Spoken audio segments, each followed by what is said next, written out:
오늘 아침 뉴스의 맥을 짚어드리는 시간 뉴스연구소, 오늘도 두 분의 연구위원 함께합니다. 경향신문의 박순봉 기자 그리고 김준일 시사평론가, 어서 오십시오. 안녕하세요. 예, 첫 순서 어디로 갈까요? 국민의힘에서 나온 세 가지 사과.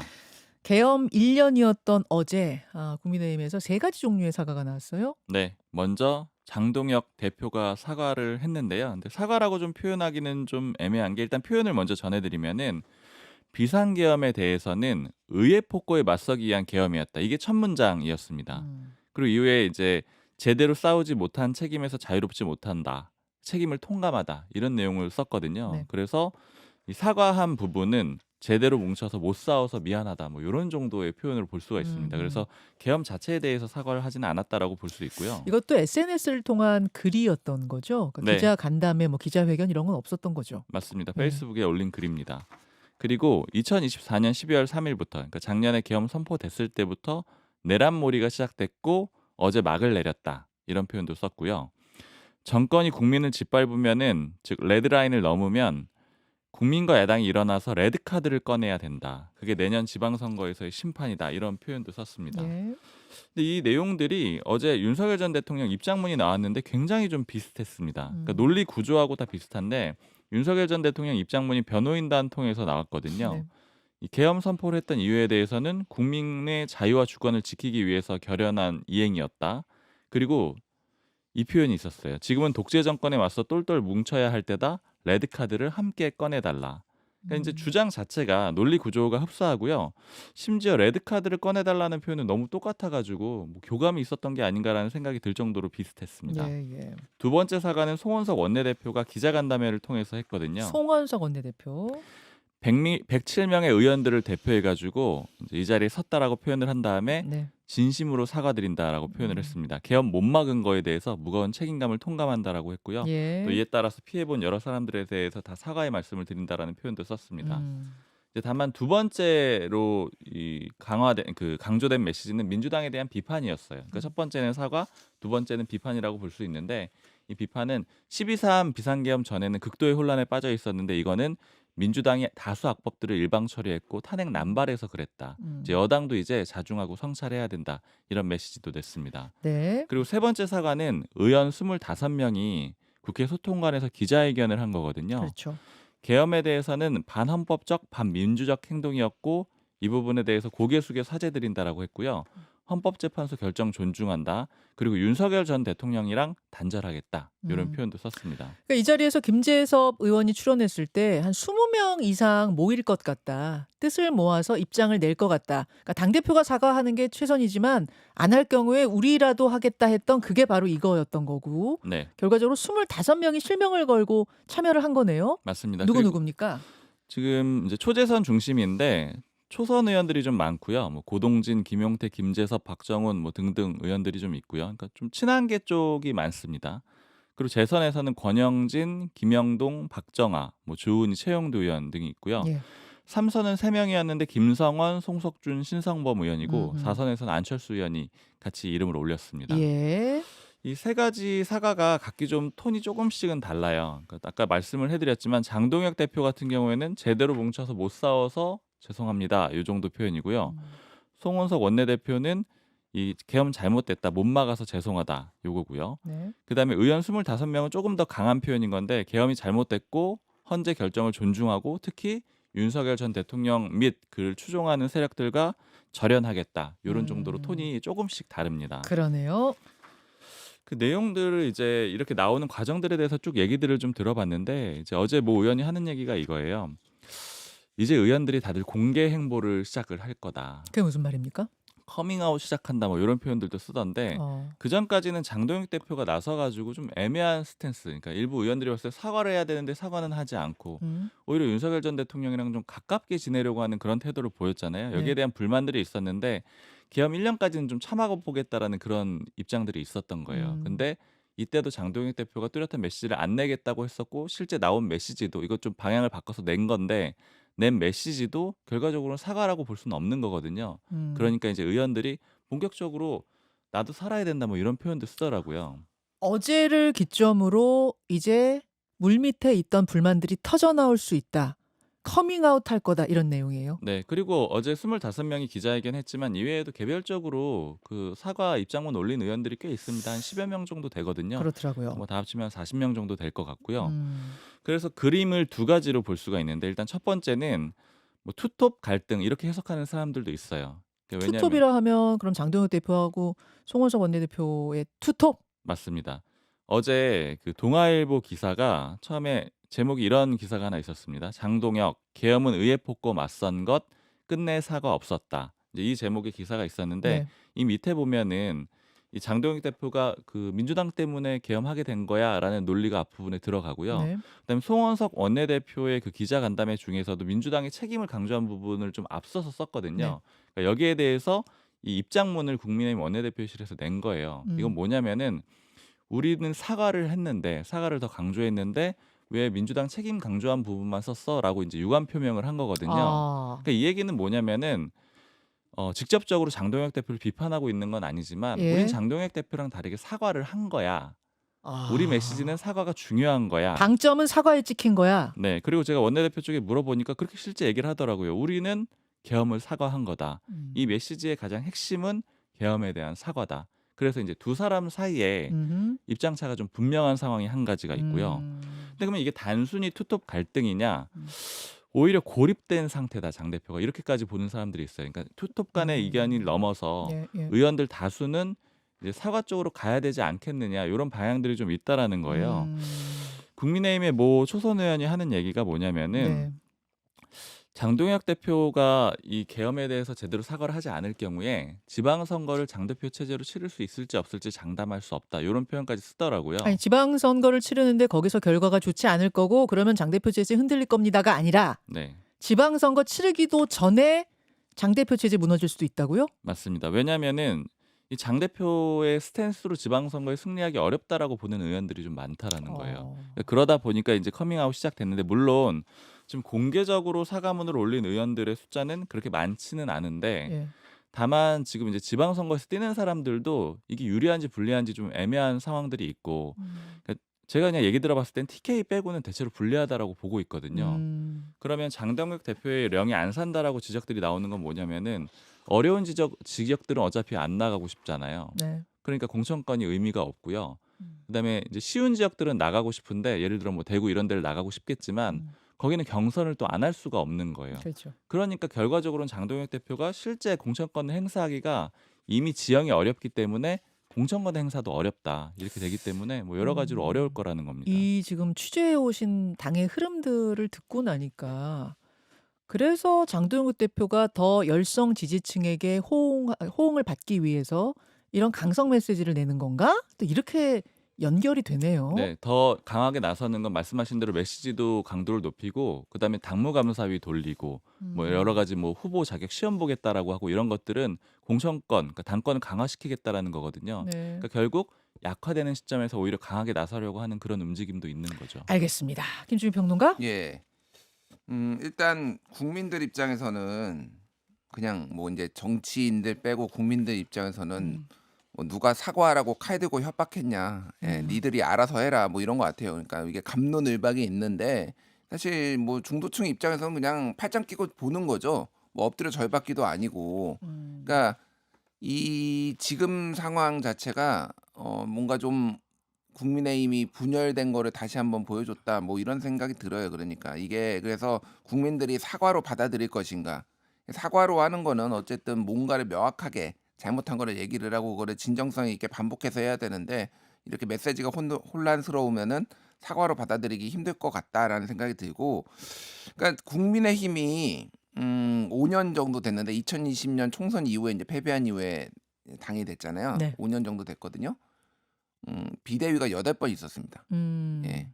비대위가 8번이 있었고 당대표는 4번이 있었어요. 그러니까 음흠. 2배예요, 비대위가. 음. 비대위원장이. 그 얘기인즉슨 국민의힘은 언제든지 당대표가 못하거나 마음에 안 들면은 끌어내리는 정당이다라고 음. 보면 될 것 같고 제가 궁금한 건 한 40명 정도가 지금 의견을 냈어요. 공개적으로 인제 의견을 낸 거는 그 25명뿐만이 아니라 페이스북에 오선의 권영세 의원도 뭐 사과 반성문을 냈고 뭐 박형수 의원, 뭐 배현진 의원, 한지아 의원, 뭐 네. 조경태 의원은 아예 광주를 찾아가지고 윤석열 단죄하겠다 이런 얘기도 했습니다. 네. 근데 그럼 입장을 안 낸 60명은 무엇을 하는 것인가? 음. 그러니까 이게 사실은 원래대로라면은 뭐 무슨 사안이 벌어졌을 때 예를 들면은 민주당의 뭐 170명 의원이 160 몇 명 의원이 다 개별 입장을 내진 않아요. 음. 그냥 당 대표가 내면은 그걸로 당의 공식 입장이 가름이 되는 건데 지금은 이제 이런 상황이 돼 버리니까 음.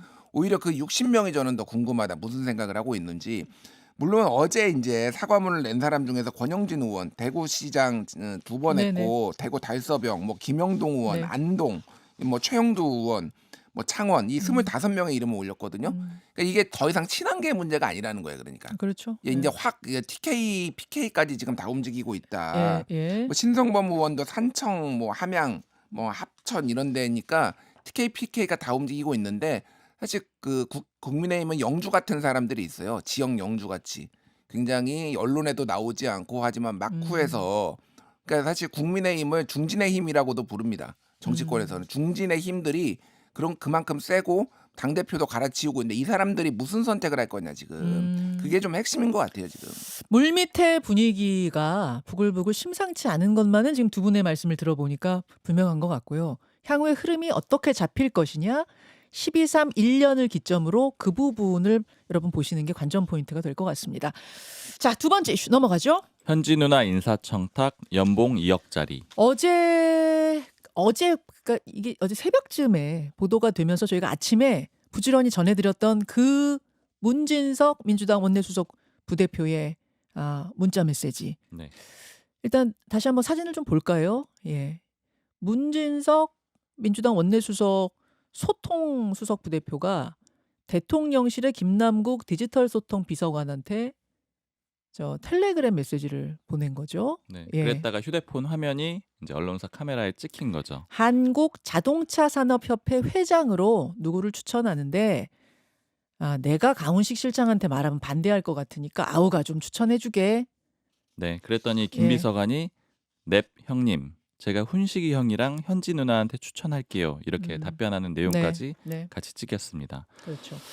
어제 조치가 나왔어요. 그러니까 대통령실이 엄중 경고한다. 이렇게 조치를 냈는데 이 내용을 좀 구체적으로 말씀을 드리면은 부정확한 정보를 부적절하게 전달한 내부 직원에 대해서 공직기강 차원에서 엄중 경고 조치했다. 이렇게 이제 입장문을 냈습니다. 네. 근데 내용을 그럼 다시 한번 설명을 해드리면은 명시를 안 했어요. 그러니까 누구를 조치했는지는 안 하고 그냥 내부 직원이라고 표현을 했고요. 다만 이제 기자들이 물어보면 김남국 비서관이라는 거는 확인은 해줍니다. 그리고 제가 대통령실에 또 추가 조치가 있을 수 있느냐 물어보니까 그냥 일단은 요 정도 수준으로 봐야 될 것 같다. 이렇게 좀 얘기를 하고 있어요. 엄중 경고. 그다음에 민주당도 네. 이 문진석 수석을 엄중 경고했는데 이것도 역시 공지를 하진 않았습니다. 김병기 원내대표가 전화해가지고 엄중 경고했다라고 하고요. 이걸 이제 기자들이 취재하면 알 수 있는 내용인 거고, 그러니까 공개하진 않았다라는 거죠. 먼저. 그리고 이 박수현 수석 대변인이 이제 기자들이 물어보니까 답을 한 거는 매우 부적절하다고 하는 것에 이견은 없다. 근데 다만 당 지도부 말씀을 전해드릴 건 없다. 그러니까 별도의 다른 조치는 없다라는 겁니다. 그래서 대응이 당과 대통령실이 매우 흡사하다라고 정리를 할 수가 있는데 엄중 경고라는 표현은 들어가고 구체적으로 누군지를 딱 찝는 그런 이제 분위기는 아니라는 거죠.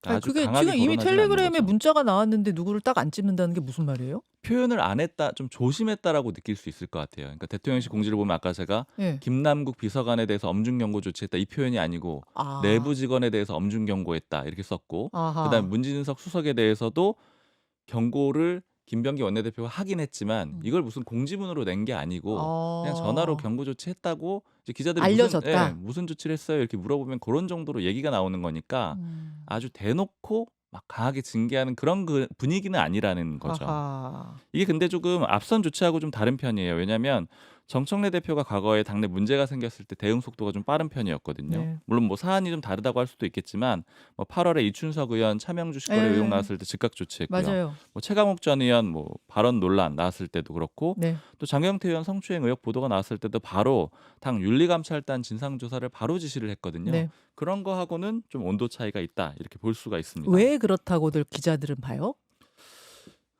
여권 쪽에 전반적으로 제가 분위기를 들어봤을 때는 문진석 수석에 대해서는 뭐 예전에 그 강선우 여가부 장관 후보자 발언 있었을 그 논란이 있었을 예, 때 예, 이제 적극적으로 굉장히 옹호를 했거든요. 예. 근데 그때 발언 실수 같은 것들도 좀 있었어요. 뭐 이제 음, 가족같이 뭐 대할 수 있다 뭐 이런 음. 취지의 발언들이었는데 그때 나왔던 얘기들이 뭐냐면은 굉장히 의리가 있다라는 건 명확하다라는 거예요.